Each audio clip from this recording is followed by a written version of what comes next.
Hello everyone. The case study that we are going to discuss is about the palm oil mill effluent, which is POME. Since POME is one of the largest sources of agriculture wastewater produced in Malaysia, we are required to recover some valuable products from POME based on separation or reaction engineering knowledge. Table of contents will consist of introduction, proposed methods, materials and methodology, and supporting information. For background of study, I have attached one of the current news regarding palm oil effluents which caused a pollution at Sungai Pukin that happened 2 months ago on 9th July 2021. So, based on the news, it is proof that Malaysia is an agricultural country and major polluting industrial effluents is from palm oil industry. This is because raw palm oil mill effluent, which is POME, contains high amounts of organic materials, heavy metals and residual oil.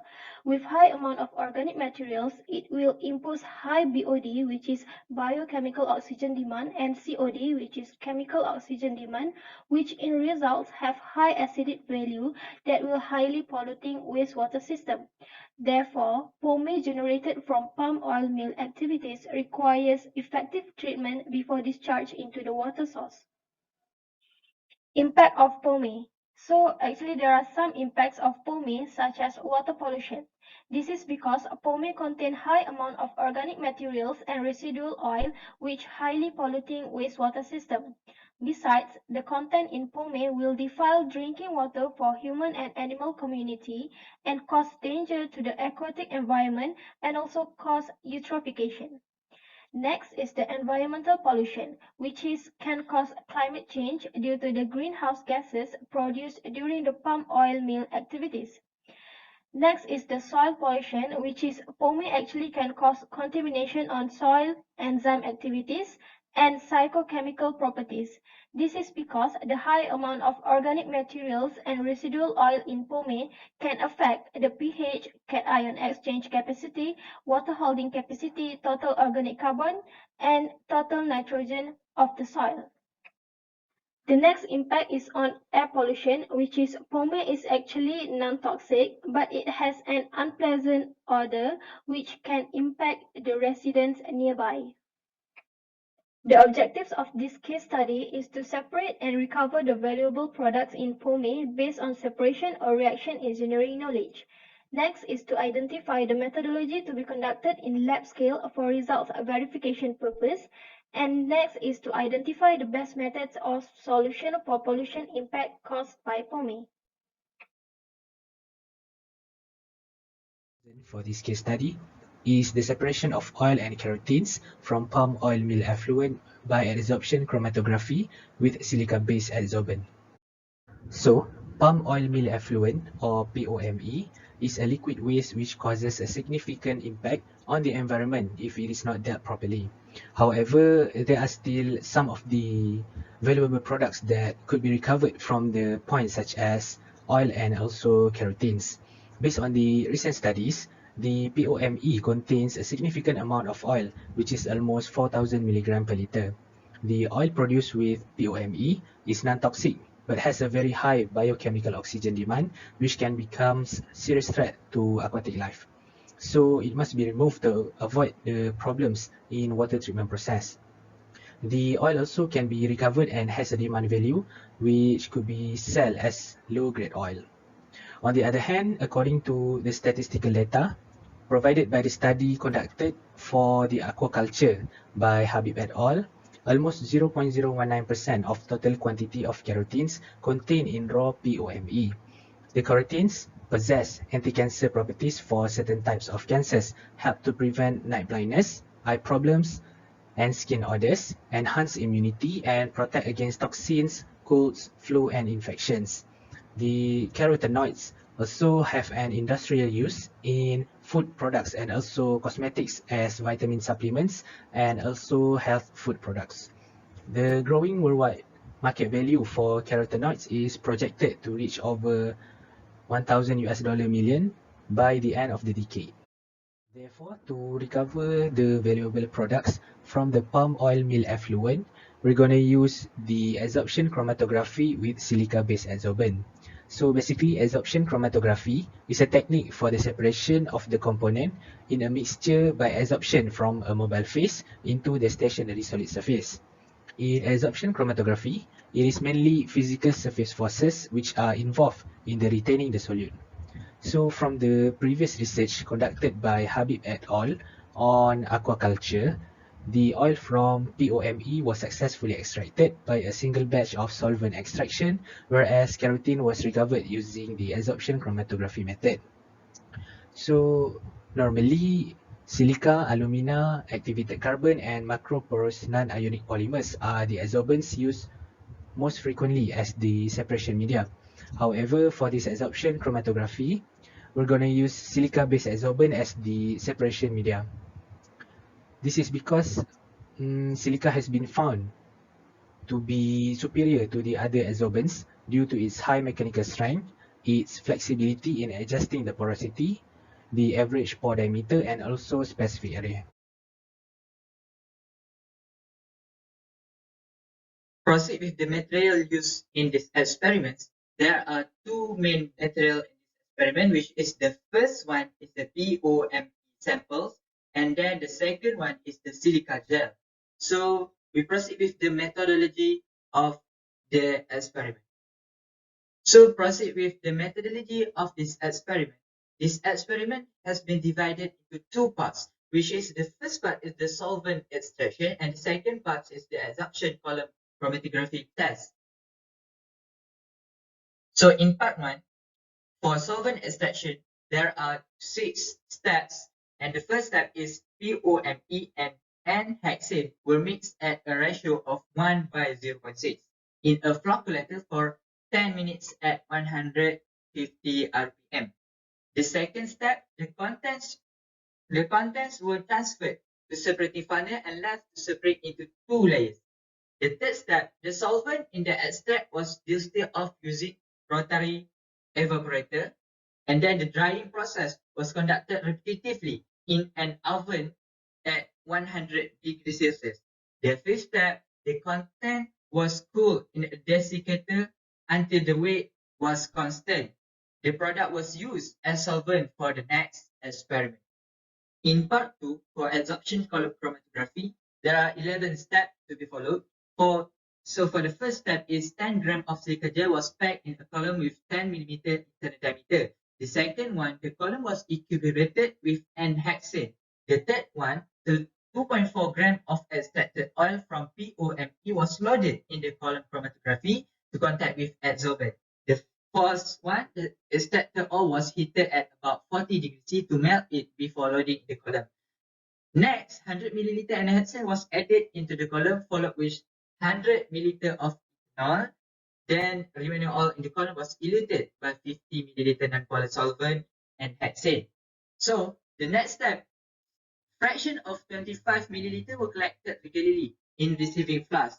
And the eighth step, the oil content of each fraction was determined gravimetrically after removal of the solvent by using rotary evaporator. The carotene was determined by dissolving 0.1 gram of the sample in 25 milliliter of N-hexane and measured by using spectrophotometer Genesis 20 at 445 nanometer.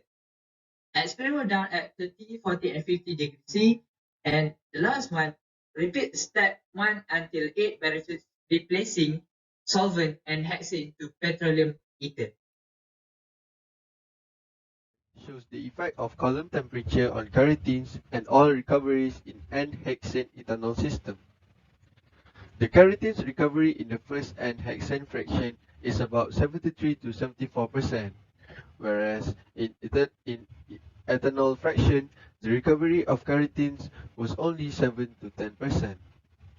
This was because carotenes were more soluble in N-hexane rather than ethanol, and hence was being eluted by N-hexane.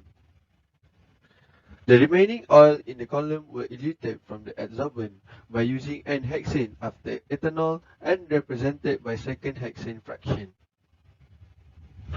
Figure 1 shows the total carotenes recovery and total oil recovery at different temperatures studied. The total oil recovery did not vary much at the studied temperatures, which were around 90 to 96%.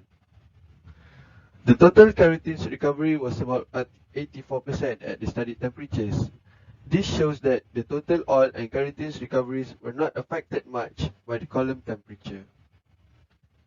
Among the three temperatures studied, the greatest amount of carotenes concentration is 4952 ppm and average carotene concentration in the N-hexane fraction is 2428 ppm, recovered at a temperature of 40 degrees Celsius. Moving on, Table 2 shows the influence of the ratio of extracted oil to silica gel used on the carotenes recovery. The carotenes recovery in the N-hexane fractions decreased about 30% when the ratio of extracted oil to silica gel was increased from 1:4 to 1:6. The oil recovery in N-hexane also showed the same trend as the carotenes recovery, where lesser oil was recovered at higher ratio. This could be explained when lesser oil was fed into the column and the amount of silica gel was maintained. This means that more spaces are available for the extracted oil to adsorb onto the silica gel. Hence, the elution became slower and resulted in lower carotenes recovery. Next, Figure 2 displays the total carotenes and total oil recoveries at three different extracted oil to silica gel ratio. The total oil recovery increased as the ratio of extracted oil to silica gel was increased. The total carotenes recovery was almost the same for ratio 1:4 and 1:5 and increased to almost 99% for ratio 1:6. Furthermore, the average carotenes concentration in N-hexane fractions for the extracted oil to silica gel ratio of 1:5 and 1:6 were higher than in low ratio of extracted oil to silica gel. Carotenes concentration in the N-hexane fractions were affected when the amount of oil eluted at the same time.